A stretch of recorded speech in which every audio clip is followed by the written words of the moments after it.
I stopped breathing the moment I heard her laugh. Not the polite one she used around my family, not the tired one she'd give me when I asked how her day was. This one was lighter, free. I was supposed to be asleep. The medication made sure of that most nights. Stage 3 cancer doesn't care about your plans, and the chemo had turned my body into something I barely recognized. But tonight, the nausea had woken me early, and I'd heard her phone buzz on the nightstand. "Just checking on you. Miss you. M.M." I lay there in the darkness, my body weak and failing, listening to her type back, fast, excited. She thought I was dying.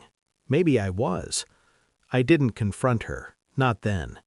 Instead, I watched, from behind half-closed eyes, from my hospital bed when she visited, always with that carefully arranged expression of concern, from the doorway when she thought I was too medicated to stand.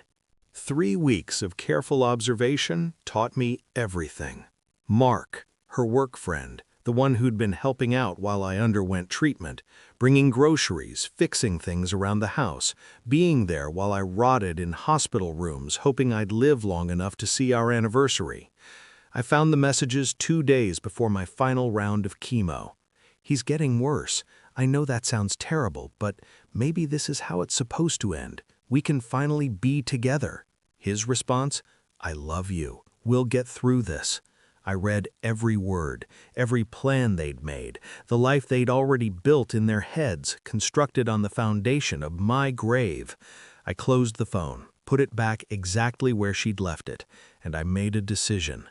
The chemo worked. Against odds my doctors called remarkable, my body responded. The tumors shrank. My strength returned, slowly, painfully, but it returned. I never told her about the messages. I played the grateful husband, the lucky survivor. I thanked Mark for his help with a handshake and a smile while my wife watched, her face carefully neutral. "We couldn't have gotten through this without you," I said. He looked uncomfortable. "Good." I spent the next 4 months recovering in silence, physical therapy, meditation, long walks where I planned every detail. She stayed attentive, playing the devoted wife, but I could see it in her eyes now, disappointment masked as relief. I was supposed to die. I'd ruined their story. I hired the investigator on a Tuesday, not for confirmation. I already had that. For documentation, timestamps, hotel records, the kind of evidence that doesn't just prove infidelity, but immortalizes it. The file arrived 6 weeks later, 53 pages. I read it once, put it in a manila envelope, wrote her name on the front in careful block letters. Then I planned the dinner. She wore the blue dress I'd bought her for our 10th anniversary, smiled across the table at our favorite restaurant, the one where I'd proposed a lifetime ago. "I'm so glad you're better," she said, reaching for my hand. "I was so scared I'd lose you." I let her hold it, let her feel the warmth of my skin, the steady pulse at my wrist. "I need to tell you something," I said. Her smile faltered, just slightly. "I'm moving out this weekend. The papers are already filed. Everything's handled." Silence. "What?" Her voice cracked perfectly. "I don't understand." I slid the envelope across the table. "You don't have to open it. You already know what's inside." Her hand froze halfway to the envelope. In that moment, I watched every careful expression dissolve. The performance ended. "How long have you known?" she whispered. "Since February." I took a sip of water. My hand didn't shake. "Since the night you told him you loved him while I was dying in the next room." Her face drained of color. "I can explain.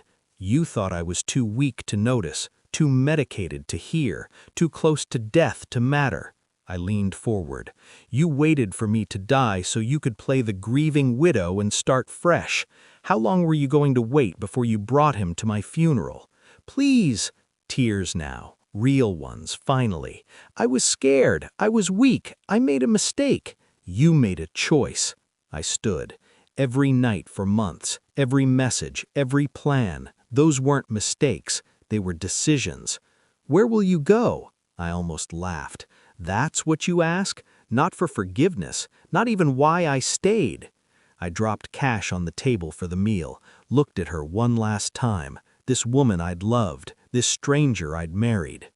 I stayed because I wanted you to see me recover. I wanted you to watch me get stronger, healthier, better, everything you hoped wouldn't happen.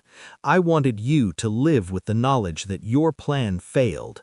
I walked toward the door. And I wanted you to know, I said, without turning back, that I survived in spite of you, not because of you. The apartment is quiet, small, mine. I don't think about her anymore. I think about how close I came to dying without knowing the truth, how I almost left everything to someone who counted days until my death like they were counting down to freedom. But I lived, and that's revenge enough. The rest is just her learning to live with what she did. I'm done dying for people who want me gone.